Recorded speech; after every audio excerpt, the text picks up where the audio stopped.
Sahabat Fresh Juice, sesaat lagi kita akan mendengarkan Fresh Juice Minggu 29 Oktober 2023 bersama Romo Eligius Adi Wahyu Pawarta dari Dompu, Nusa Tenggara Barat.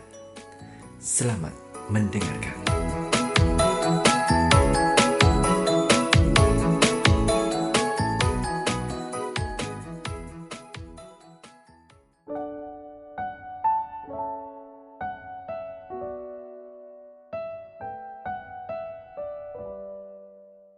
Salam Fresh Juice, Minggu 29 Oktober 2023. Saudara-saudara terkasih, ketika orang-orang Farisi mendengar bahwa Yesus telah membungkam orang-orang Saduki, maka berkumpullah mereka. Seorang dari antara mereka, yakni seorang ahli Taurat, mencoba Yesus dengan pertanyaan, "Guru, perintah manakah yang terutama dalam hukum Taurat?" Saudara-saudara terkasih dalam Kristus, orang-orang Saduki adalah orang-orang yang tidak percaya akan kebangkitan. Maka kemudian mereka memberikan Yesus suatu pertanyaan berkaitan dengan kehidupan kemudian atau kehidupan setelah kematian.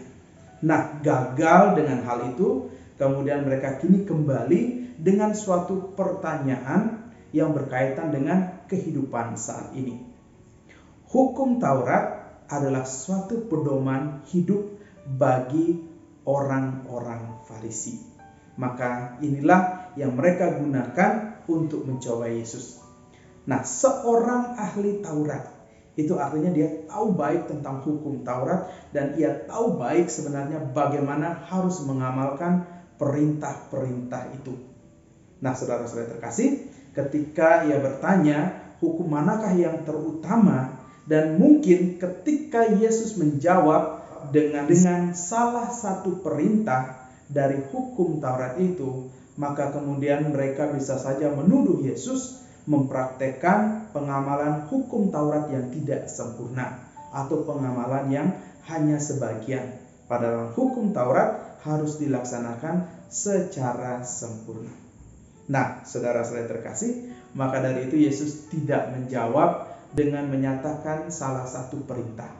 Tetapi Yesus menjawab dengan satu hal ini yang merupakan dasar dari seluruh hukum Taurat dan kitab para nabi. Atau yang mana seluruh hukum Taurat dan kitab para nabi bergantung padanya.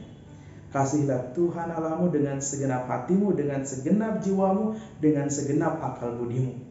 Dan perintah yang kedua yang sama dengan itu, kasihilah sesamamu manusia seperti dirimu sendiri. Nah, saudara-saudara terkasih dalam Kristus, kita tahu bahwa dalam hukum Taurat ada banyak bunyi perintah. Dan biasanya orang membaginya dalam dua bagian besar. Jadi yang tiga perintah pada bagian pertama yang ditujukan kepada Tuhan dalam hubungan kepada Allah, kepada Tuhan. Dan bagian yang kedua yang bunyinya, dan bagian yang kedua itu berkaitan dengan hubungan dengan sesama manusia. Nah, kita tahu bahwa jawaban Yesus kemudian mengarahkan semua kita bahwa hukum Taurat itu harus dilaksanakan secara sempurna, baik itu kepada Allah dan juga kepada manusia. Kita harus mencintai Tuhan dengan segenap yang kita miliki. Kenapa? Karena Allah adalah kasih yang sempurna dan Allah telah lebih dahulu mengasihi kita. Karena begitu besar kasihnya kepada dunia ini, yang mengirimkan putranya tunggal. Nah, saudara-saudara terkasih, dalam surat pertama Rasul Paulus kepada jemaat di Tesalonika juga mengungkapkan hal yang sama, bahwa pertama-tama hal itu datangnya dari Tuhan. Kamu telah menerima firman Tuhan dengan sukacita yang dikerjakan oleh Roh Kudus, sehingga kamu menjadi teladan bagi semua mereka yang percaya. Saudara-saudara terkasih, Allah sudah lebih dahulu mengasihi kita. Maka mengasihi Allah itu adalah perintah yang utama dan terutama dalam hidup iman kita. Tetapi jangan lupa bahwa mengasihi Allah tanpa mengasihi sesama manusia adalah hal yang sia-sia. Karena kasih kepada Allah selalu mewujud nyata dalam kasih kepada manusia. Nah, wujud kasih kepada manusia ini telah kita dengar juga dalam bacaan pertama dari kitab Keluaran yang berisi tentang larangan-larangan. Yakni, janganlah kamu menindas orang asing, janganlah kamu menindas janda dan yatim piatu. Kalau kamu meminjamkan uang, jangan berlaku sebagai penagih hutang, dan jangan kemudian kamu mengambil bunga. Kalau kamu mengambil jubah seseorang sebagai gadai, kembalikan itu sebelum matahari terbenam, karena kalau kamu tidak kembalikan, dia tidak punya apa-apa untuk ia pakai, untuk ia selimutkan di badannya. Saudara-saudari yang terkasih dalam Kristus, perintah yang Tuhan berikan kepada kita, itulah yang membuat kita dapat melaksanakan hukum Taurat itu dengan sempurna. Ya, tentu kita harus mencari suatu jalan yang nyata untuk mengamalkan kasih kita kepada Allah. Dan kita bisa mengamalkannya secara sederhana.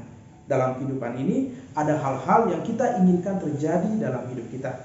Dan juga di sisi yang lain ada hal-hal yang kita tidak inginkan terjadi dalam kehidupan kita. Jadi rupanya sesederhana itu ya.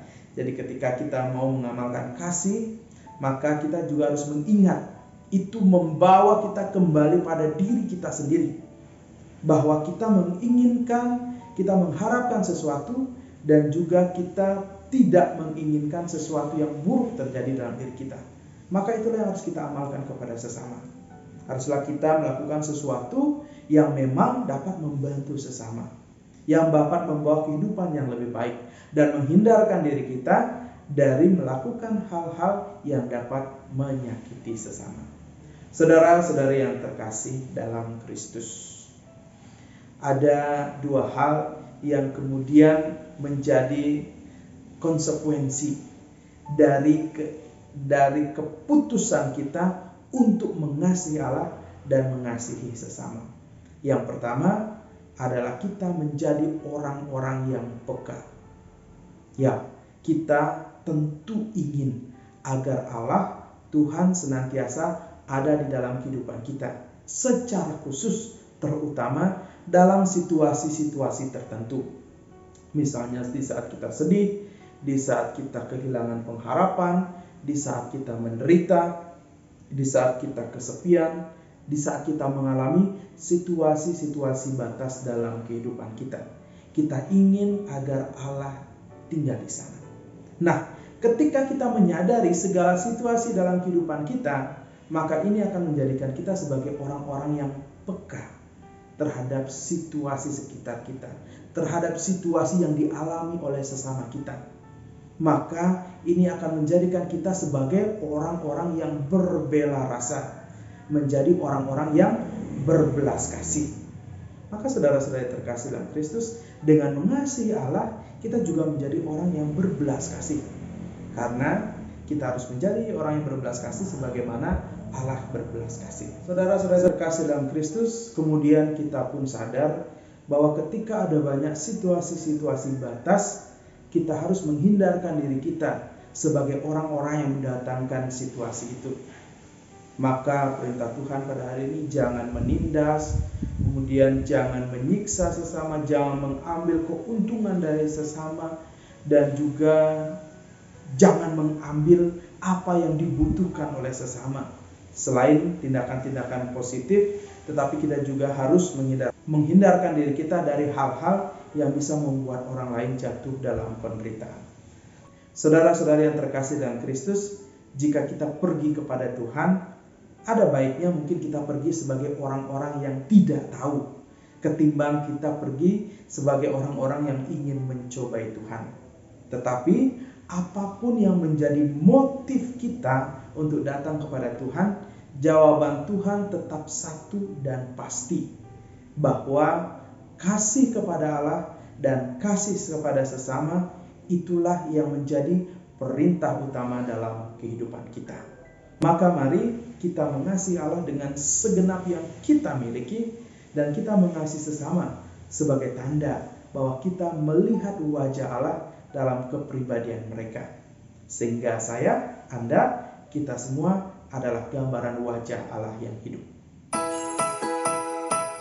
Sahabat Fresh Juice, kita baru saja mendengarkan Fresh Juice Minggu 29 Oktober 2023.